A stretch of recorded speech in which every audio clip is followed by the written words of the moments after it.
Základní léčebnou metodou pro pacientky s nepokročilým karcinomem těla děložního je operace. Jestliže z jakéhokoliv důvodu nemůžeme operovat, anebo tehdy, jestliže při operaci zjistíme určité rizikové faktory, rizikové ve smyslu tom, že i pacientka po operaci by mohla dožít lokální recidivy, to znamená, mohly by se objevit místní návrat toho onemocnění, pak v tomto případě provádíme radioterapii. Tato léčba se vyskytuje nebo můžeme ji použít ve dvou různých modalitách, jednak takzvanou teleradioterapii, což je zevní ozáření, a jednak brachyradioterapii, to je ozáření vnitřní.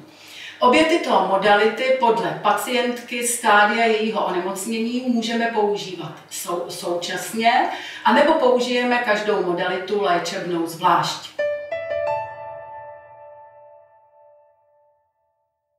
U pacientek, které byly operovány, je naším cílovým objemem, čili tou částí těla pacientky, kterou chceme ozářit, jizva poševní a zadní část pochvy.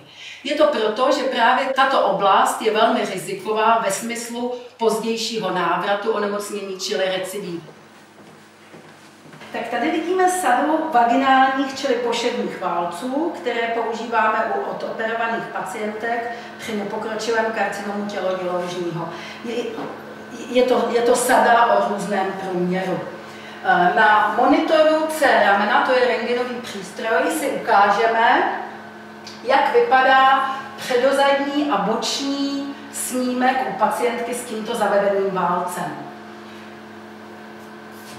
Toto místo je naplněný močový měchýř, respektive balónek v močové cévce a znázorňuje nám uložení močového měchýře.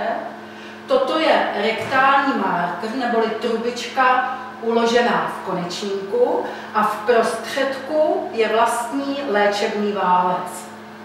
U pacientek s neodoperovaným karcinomem těla děložního používáme aplikaci, která se nazývá Hymanova tamponáda. Je to takováto sada zrn, kterými vyplníme celou dutinu děložní.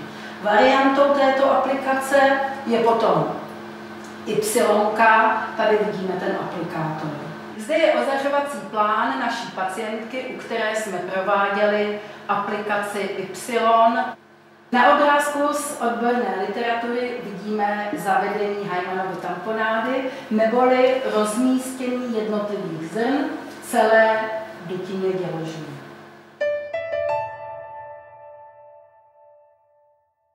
K zevnímu ozáření dochází pacientka několik týdnů, každý všední den, to znamená s výjimkou sobot, nedělí, eventuálně svátků. Vlastní léčba, jak už jsme řekli, je nebolestivá, pacientku nějak nezatěžuje. V závislosti na tom, je-li pacientka odoperovaná nebo není, ta léčba trvá 4 až 6 týdnů obvykle. Jednou týdně pacientku kontroluje a eventuální její problémy s ní řeší její ošetřující lékař.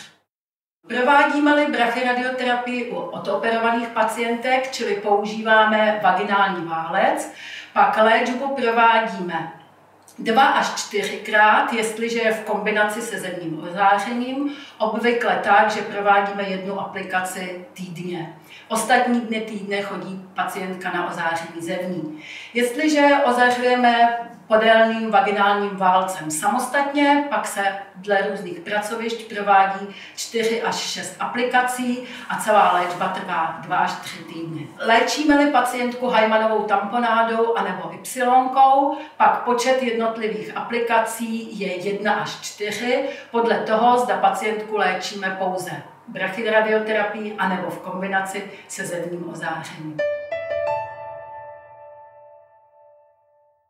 Nežádoucí účinky, které provázejí ozáření malé pánve, vyplývají z toho, že v malé pánvi leží i zdravé orgány, které reagují na ozářením svým podrážděním. Po jisté době téměř každá pacientka má průjmy. Co se týče močového měchýře, problémy spočívají v tom, že má pacientka častější nucení na močení. Kůže reaguje na ozáření s červenáním, ve výjimečných případech i mokváním, je to spíše u silných pacientek, kde zejména v oblasti třísel, eventuálně kolem konečníku je sliznice a kůže podrážděná. Sliznice poševní nemívá žádné problémy, někdy se stane, že pochva může mírně svědit. Z celkových příznaků bývá pacientka někdy unavená, mívá nevolnost a mívá pocity na zvracení. Tyto potíže však nebývají časté. Co se týče samostatné brachyradioterapie po operaci, to znamená válce poševního, potíže zde bývají prakticky téměř vždy nulové.